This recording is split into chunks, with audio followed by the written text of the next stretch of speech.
Hello दोस्तों। मुझे उम्मीद है कि आप सभी अच्छे होंगे।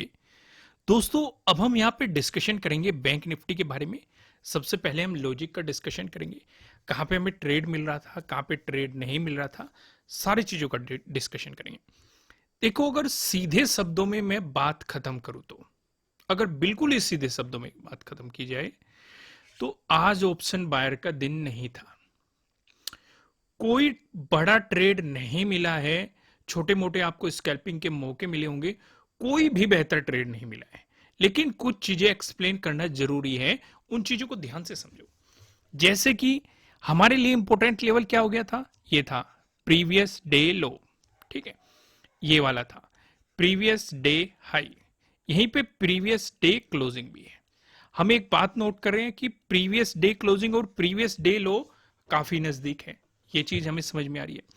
जो मार्केट ने यहां पे मोमेंटम दिखाया, ये अपने प्रीवियस डे क्लोजिंग पे सपोर्ट लेके जो बाउंस किया मार्केट ने हमें दो चीजें बता दी। पहली चीज, ट्रेडिंग डे हाई मार्केट ने बता दिया। दूसरी चीज, मार्केट ने आपको ट्रेडिंग डे लो भी बता दिया। फिर यहां पे एक चीज कंफर्म होगी। अब इन तीनों चीजों को देखो भाई, प्रीवियस डे क्लोजिंग भी, प्रीवियस डे लो भी और ट्रेडिंग डे लो भी, तीनों एक ही जोन में बैठे हुए हैं।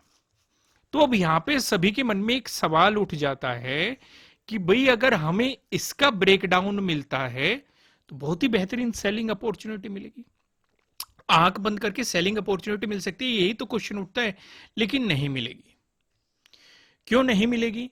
क्योंकि नीचे 44,000 का लेवल बैठा हुआ है, पहली चीज। दूसरी चीज, जब जब मार्केट इस जोन में रहेगा, मैंने ये कहा था मार्केट साइडवेज हो जाएगा, और मैंने आपको कुछ एग्जांपल भी दिखाए थे। अभी मैं आपको 15 मिनट के टाइम फ्रेम पे दिखाता हूं। यहां पे आपकी याद हो, हमने कुछ चीजें ड्रॉ की थी, कुछ लाइनें ड्रॉ की थी। मैंने आपको बताया था कि यहां पे बहुत दिनों के डे हाई पड़े हुए हैं इस जोन में। अगर आप चीजों को ऑब्जर्व करेंगे तो यहाँ पे आप देख पा रहे होंगे, मैं जल्दी जल्दी से ड्रॉ करता हूं, जिससे कि जो मैं समझाना चाह रहा हूं आप वो अच्छे तरीके से समझ सके और उस तरफ अपना ध्यान ले जा सके।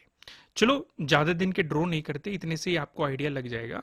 इतना ही सफिशिएंट है। चलो, एक आध दो ड्रॉ कर लेते हैं, नहीं तो फिर ये कहेंगे। ओके, यहां पे देखो, मैंने ये कहा था कि जब जब मार्केट इन जोन में रहेगा, हायर प्रोबेबिलिटी ये देखी गई है कि मार्केट साइडवेज हो गया है। ये चीज मैंने आपको पहले भी बताई थी।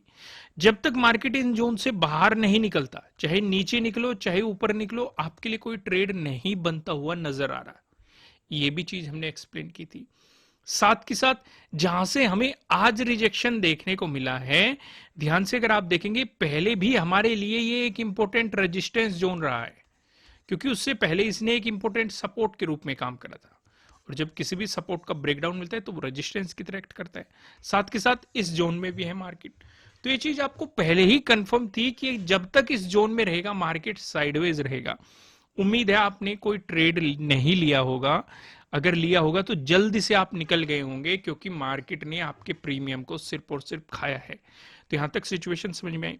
समझाने लायक क्या चीज थी कि यहां पे आपको प्रीवियस डे क्लोजिंग का भी ब्रेकडाउन मिल रहा था, प्रीवियस डे लो का भी ब्रेकडाउन मिल रहा था, ट्रेडिंग डे लो का भी ब्रेकडाउन मिल रहा था। तीनों एक ही जोन में बैठे थे, लेकिन फिर भी हमें ट्रेड नहीं करना था। क्यों नहीं करना था? क्योंकि नीचे एक सपोर्ट बैठा हुआ है। यहाँ पे हमारा केस 2 काम कर रहा था कि अगर हमें किसी लेवल का ब्रेकडाउन मिल रहा है तो उस लेवल पे आपको क्या मिलेगा। अगर नजदीकी सपोर्ट है तो ट्रेड नहीं करना है, उस सपोर्ट पे देखना है क्या प्राइस एक्शन बन रहा है। अब काफी लोग यहां पे एक बात और सोच रहे होंगे कि चलो, सेलिंग नहीं करना था, बाइंग कर लेते हैं, मार्केट सपोर्ट लेवल पे सपोर्ट ले गया। बिल्कुल भी नहीं कर सकते। क्यों नहीं कर सकते? क्योंकि जो हमारे लिए इंपॉर्टेंट लेवल थे, जो सपोर्ट लेवल थे, सपोर्ट लेवल का ब्रेकडाउन मिलते ही वो रेजिस्टेंस बन जाता है। यानी कि इसी जोन में आपके तीन तीन रेजिस्टेंस बैठे हुए हैं। प्रीवियस डे क्लोजिंग भी बैठा हुआ है, प्रीवियस डे लो भी बैठा हुआ है, ट्रेडिंग डे लो भी बैठा हुआ है। हालांकि ट्रेडिंग डे लो आपका ये बन चुका है, पर लेकिन ये दो रेजिस्टेंस तो बैठे हैं ना, previous day closing previous day लो, इसी जोन में बैठे हुए हैं ना, तो बाइंग भी नहीं कर सकते। सिचुएशन समझ में आई? फिर से एक सवाल उठेगा आप लोगों के मन में कि जब इन लेवल का ब्रेकआउट मिला है तब बाइंग कर लेते, तब भी नहीं कर सकते थे क्योंकि ऊपर एक और रेजिस्टेंस बैठा हुआ है, ट्रेडिंग डे हाई वाला रेजिस्टेंस बैठा हुआ है। तो यानी कि कुल मिला के मैं आपको ये बताना चाहता हूं कि आज का मार्केट उस लायक नहीं था कि ऑप्शन बायर इसमें पैसा बना सके, चाहे वो पी वाले हो चाहे वो सी वाले हो। स्कैल्पिंग करने का भी मौका नहीं दे रहा था मार्केट, थोड़े थोड़े मौके दिए, बहुत ही ज्यादा साइडवेज था, कोई खास अपॉर्चुनिटी नहीं मिली। अगर अपॉर्चुनिटी नजर भी आते थे तो प्रीमियम की वैल्यू ही इंक्रीज नहीं होती थी। इस तरह की सिचुएशन हमें मार्केट में देखने को मिल रही थी। आइए कल के सिनेरियो पे नजर डालते हैं कि कल हम किस तरीके से ट्रेड कर सकते हैं। उम्मीद है लॉजिक आप अच्छे तरीके से समझ गए होंगे। यहां पे समझते हैं, यहां पे आपको दो रेड लाइन दिखाई दे रही है। ऊपर वाला लाइन की बात करेंगे 44,265 है, जो कि आप देखेंगे फिफ्थ का डे हाई है। और हमारे लिए ये क्या रहेगा, इसमें कंफ्यूज मत होना। कभी आप प्रीवियस डे हाई के ब्रेकआउट पे ही ट्रेड लेने लग जाओ, उससे पहले आगे भी एक नजदीकी रेजिस्टेंस बैठा हुआ है, तो प्रॉपर आपको फिफ्थ के डे हाई का ब्रेकआउट होने दो। नीचे आप देखेंगे, नीचे आपको क्या दिखाई दे रहा है, 44,000 का लेवल है। हालांकि ये काफी बड़ा जोन है, लेकिन मैं आपको यहाँ पे स्कैल्पिंग का भी सजेशन नहीं देने का। क्यों नहीं देने का, क्योंकि मैंने आपको बता दिया कि मल्टीपल दिनों के डे हाई इस जोन में पड़े हुए हैं। जब तक मार्केट इस जोन में रहेगा साइडवेज होने की प्रोबेबिलिटी ज्यादा है, क्योंकि कदम कदम पे सपोर्ट बैठे हुए, कदम कदम पे रेजिस्टेंस बैठे हुए।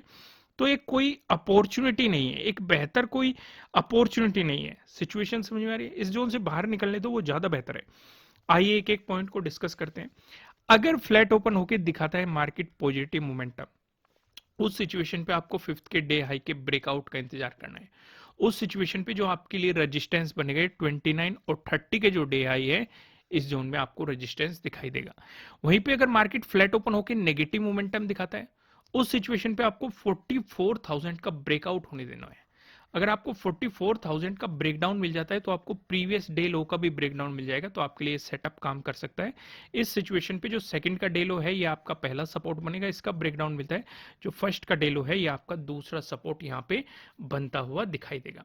वहीं पे अगर बात करें, अगर आपको गैप अप की सिचुएशन मिलती है, गैप अप अगर आपको इसी जोन में मिल जाता है, यानी कि फिफ्थ के डे हाई के आसपास आपको गैप अप मिल जाता है, यानी कि 44,265 के, और मार्केट बुलिश कैंडल बना के इसका ब्रेकआउट दे देता है और उससे ऊपर चलता है, तो आपके लिए रेजिस्टेंस जोन वहीं पे बनता हुआ नजर आ रहा है प्राइस एक्शन के अकॉर्डिंग। लेकिन अगर ये बियरिश कैंडल बनी है तो सेलिंग मत कर लेना। मैं तो सजेस्ट नहीं करूंगा कि कभी आप सेलिंग करने लग जाओ, ये सोचो कि प्रीवियस डे हाई का ब्रेकडाउन मिल रहा है तो सेलिंग अपॉर्चुनिटी ले लेते हैं। क्या रीजन है सेलिंग नहीं करने का, वो मैं आपको बता चुका हूं कि मल्टीपल आपके लिए सपोर्ट यहां पे बैठे हुए हैं। सेलिंग अपॉर्चुनिटी आपको 44,000 के बाद मिल सकती है, जो मुझे दिखाई दे रही है।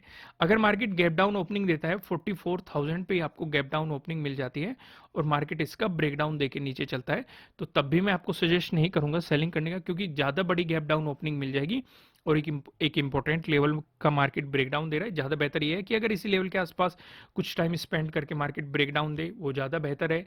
या फिर अगर सीधे भी ब्रेकडाउन दे रहा है, वापस आके एक बार रिटेस्ट कर दे, फिर प्राइस एक्शन बना दे, वो सेलिंग की अपॉर्चुनिटी हो सकती है। इस सिचुएशन का आपको ध्यान रख के चलना है।